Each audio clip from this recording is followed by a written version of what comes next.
तो प्रश्नावली अब हम लोग चलेंगे पढ़ने के लिए 3.1।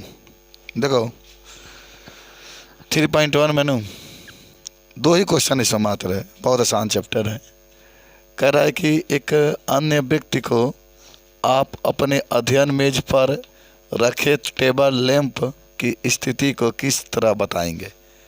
मैंने कहा एक मेज है, देखो मेज है और इस मेज पर एक टेबल लैंप रखा गया है। ये टेबल लैंप है, लैंप जिस पर माने जलता है तो आदमी प्रकाश से पढ़ता है। एक टेबल लैंप रखा गया है और मेज के एक सिरे से इस लैंप की, जिसे आप ये स्थिति बताना है कि इसकी स्थिति का आगे माने कितने कितने दूरी पर आप इसको रख सकते हैं। तो इसमें कुछ बातें लिखा गया है कि माना कि मेज एक तल और एक टेबल लैंप के एक बिंदु है। माने जो लैंप है एक प्रकार का बिंदु है तथा टेबल के एक किनारे से लैंप की दूरी 30 सेंटीमीटर है। मान लीजिए टेबल का किनारा है, इस किनारे से जो लैंप रखा गया उसकी दूरी क्या है 30। आप 25 भी मान सकते हैं, 35 भी मान सकते हैं, 40 भी मान सकते हैं, आपकी इच्छा। लेकिन किताबों में 30 ही माना है, इसलिए हम लोग 30 लिखा है। तो तथा टेबल के एक किनारे से लैंप की दूरी 30 सेंटीमीटर है तथा दूसरे किनारे से लैंप की दूरी 25 सेंटीमीटर है। ये 30 है, ये 25 है। तब लैंप की स्थिति क्या होगी?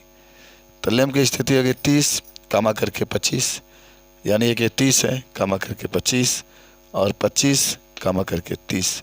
ये हमारे का आ जाएगा आंसर। तो बहुत प्यारा सा क्वेश्चन था। अच्छा देखो, अब क्वेश्चन नंबर 2 में खूब अच्छा क्वेश्चन बनाया। कह रहा है कि आप अपने शहरों में 2 सड़क खींचिए और मेन 2 सड़क खींचिए और इससे 5 सड़कें निकालिए और 5 सड़कों को आप चित्र के द्वारा स्पष्ट रूप से बनाइए। पूरा चित्र आपके सामने बनाया गया है। ये देखो, ये मुख्य सड़क है जो काले कलर से कलर किया गया है और ये भी मुख्य सड़क है, बाकी सब ये सहायक सड़कें हैं। देखो 5 ऊपर सड़कें हैं, ये है 5 इधर सड़कें हैं, 5 इधर सड़कें हैं, 5 इधर सड़कें हैं, पूरा ये 5 सड़कें बनाई गई है। अच्छा एक बात बताओ, देखो मार्ग 1 लिखा गया है, मार्ग 2, मार्ग 3, मार्ग 4, मार्ग 5, या मार्ग 1, मार्ग 2, मार्ग 3 ऐसे लिख सकते हो। ये यहाँ पर 1 2 3 4 5 होता है, 1 2 3 4 5 होता है।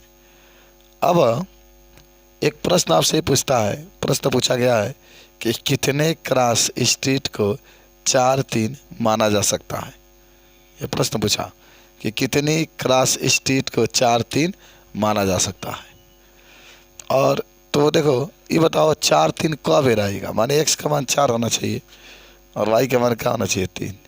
तो x का मान 4 है, y का मान 3 यहाँ पर, तो 4 का मान 3 एक ही बार आएगा ही। इधर लोगे तो माइनस में हो जाएगा सभी, क्योंकि इधर -1 -2 -3 -4 -5 होता है, फिर -1 -2 -3 -4 -5 हो जाता है।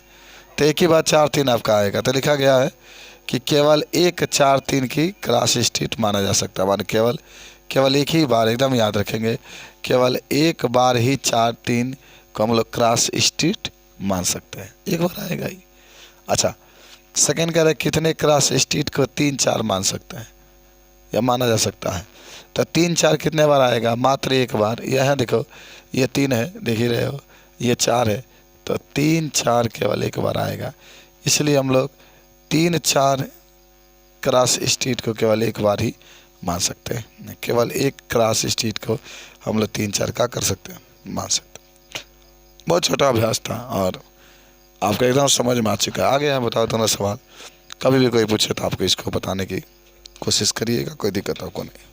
चलिए आगे बढ़ते हैं हम लोग।